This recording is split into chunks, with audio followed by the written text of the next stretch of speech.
Merci Thierry Benoît. Merci Monsieur le Président. Madame la Ministre, en matière industrielle en France, je dirais que tout n'est pas perdu, loin de là. 3 points. Pour ce qui me concerne, il y aura une semaine demain, je rencontrais avec la préfète de région Bretagne un grand décideur industriel breton qui a des projets en matière industrielle.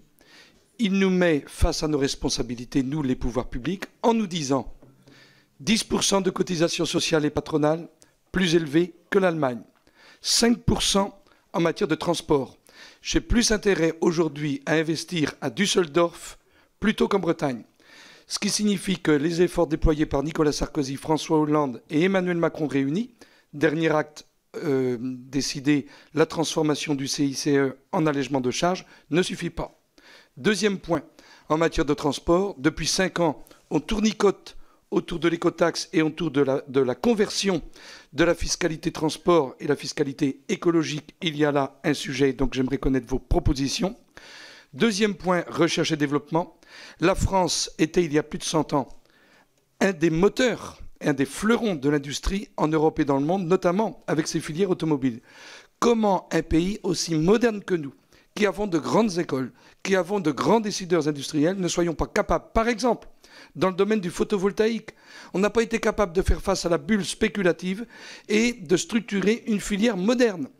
En matière de motorisation, comment la France n'encourage pas plus que cela des alternatives moteurs en termes de mobilité aux énergies fossiles. Je pense aux moteurs à hydrogène, électriques et hybrides.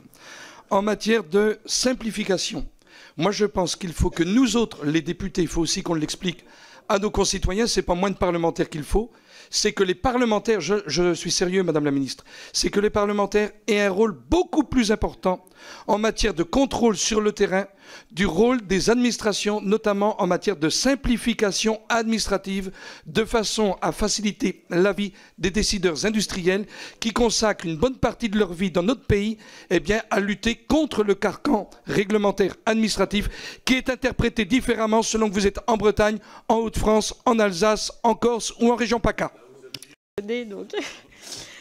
Monsieur Benoît, oui, le coût du travail, il faut effectivement le mettre en évidence, c'est plus élevé. Alors, il est aujourd'hui plus faible en Allemagne en moyenne, plus élevé en Allemagne en moyenne qu'en France, parce que nous avons... oui, alors je peux vous donner les éléments, mais je ne les développerai pas, mais on peut vous donner les éléments. On est repassé devant, enfin voilà, on vous les donnera sans problème. Pour argumenter. On est repassé devant, mais il est plus élevé qu'en Espagne, il est plus élevé qu'en Italie, il est plus élevé que par rapport aux autres pays. Et donc vous avez raison, il faut continuer à travailler dans ce sens-là. Il y a un deuxième élément qui a joué en notre faveur, c'est que la productivité française a augmenté plus vite que la productivité allemande, notamment 3% versus 2%. Et c'est ce qui nous sauve un peu, avec d'ailleurs des conditions de travail qui sont peut-être un peu tendues. Ce n'est pas nécessairement que du bienfait. Sur la simplification administrative, vous savez qu'on a lancé le dispositif France Expérimentation. C'est un dispositif que je vous invite à utiliser. Ça ne porte que sur le réglementaire, on en est d'accord. Mais c'est une façon d'obtenir justement qu'on passe à côté d'une règle, voire qu'on découvre que la règle ne s'applique pas. Parce que ça arrive aussi assez souvent. Enfin, sachez qu'en tout cas, on est très mobilisés pour aller plus loin et pour avoir surtout des doctrines qui soient homogènes sur l'ensemble du territoire. Encore faut-il avoir les capteurs qui nous disent à Annecy il se passe ça alors qu'à Lannion il se passe ça. Voilà, ben faites remonter. Et passer par France Expérimentation, c'est leur travail aussi. Territoire d'industrie, valorisation, c'est effectivement... Alors, aujourd'hui, vous avez un certain nombre, vous avez un site, territoire d'industrie, qui vous donne tous les éléments sur quel est le dispositif, comment il fonctionne, quels sont les différents outils activables par chaque territoire d'industrie. Vous avez 30 pilotes qui sont partis, qui vont contractualiser d'ici fin mars, ce qui permettra de donner des exemples à l'ensemble des autres territoires d'industrie qui pourront comme ça prendre ce qui les intéresse dans les autres contrats et créer leur propre contrat territoire d'industrie. On a plutôt une mobilisation forte. Les maires nous disent ça va trop vite. Donc pour une fois qu'on nous dit ça va trop vite, on est relativement heureux. Mais je vous renvoie sur le site territoiredindustrie.fr, vous aurez tous les éléments.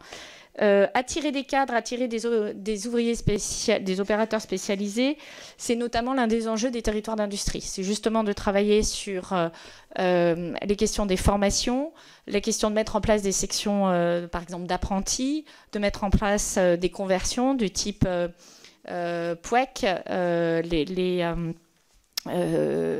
préparation opérationnelle à l'emploi collectif, et puis de travailler aussi sur l'attractivité d'un territoire, le sujet du bâti, comment accueillir le conjoint du cadre, puisque ça fait partie. Donc ça, il faut avoir un bassin d'emploi, il faut avoir un vivier de position, il faut partager les éléments pour faire venir des couples, il faut se poser la question des écoles.